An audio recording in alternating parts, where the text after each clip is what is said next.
Hello everyone, welcome to the channel. I'm normally known as Punkawala on my gaming channel, but I am expanding out into 3D printing. I have a Neptune 3 Pro by Elegoo that I have been testing, doing random prints on, and I am currently working on a Daedric. Not this one, but a Mandalorian armor set by Galactic Armories, which is on the screen at the moment. It's very interesting. I saw it on their website and I thought I will give it a go. And so far, this is my current progress that I have done on it. As you can see, this is what I've printed of the helmet so far. We got all our pieces. Well,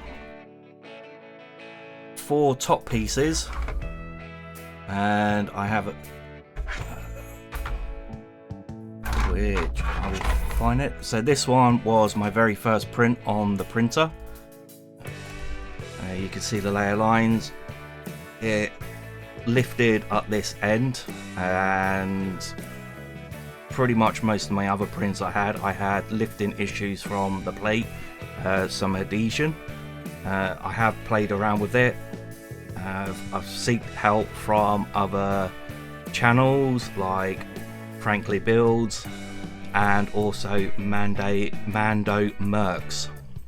I don't have a workshop. This is my office. Here we go. This is my pretty much gaming office and my work office. All my photos and prints that I have. This is my workspace for my day job, which I am a draftsman, doing CAD, Revit, models and things like this. This is obviously my gaming setup, monitors everywhere. So yeah, as we go, I haven't got round to actually gluing the helmet back together. I'm kind of scared. I need to dive straight into it. But yeah, so that's the top half so far that we got. As you can see, it's got all that texturing on there. Obviously when I come to take the layer lines off, I'm wondering if that texture's gonna go, which I think it will. Got so on this one here as well, get that in there. See, there you go, you got all that texture and it's all over the armor. Yeah, I don't think it's deep enough for when I do the bondoing and everything else, which in the UK we only can get a small tube of it, we can't get anything bigger. So the adhesion issues that I've had, I've got some 3D lac stick which has been working really well. I would suggest that, and I've got some isopropanol as well, which I've been cleaning the bed up and I've had no adhesion errors whatsoever with that. I have also had air printing. I've had the head knock over the tree supports, which I've combated that with the changing the Z hop, increased that a little bit and it's not knocking the tree support. Air printing, I've no idea what that one was.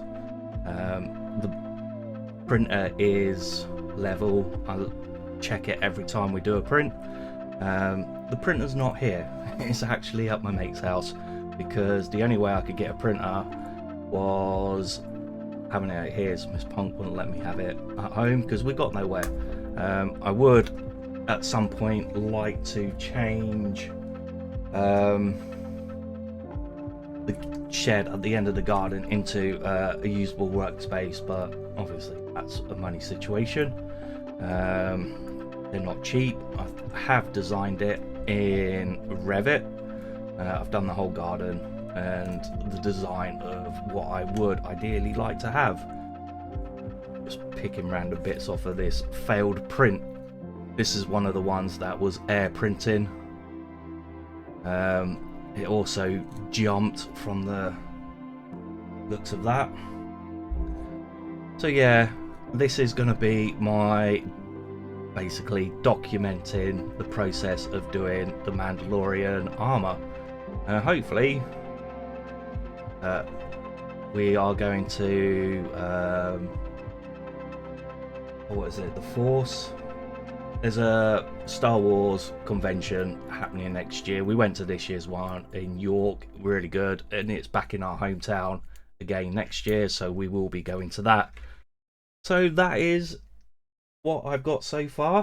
Hopefully you will enjoy it. I've brought some soft parts at the moment, and I will probably do those in the next one. So hope you enjoy it and come along for the ride and see how we get on. So thank you very much, and I'll see you in the next one.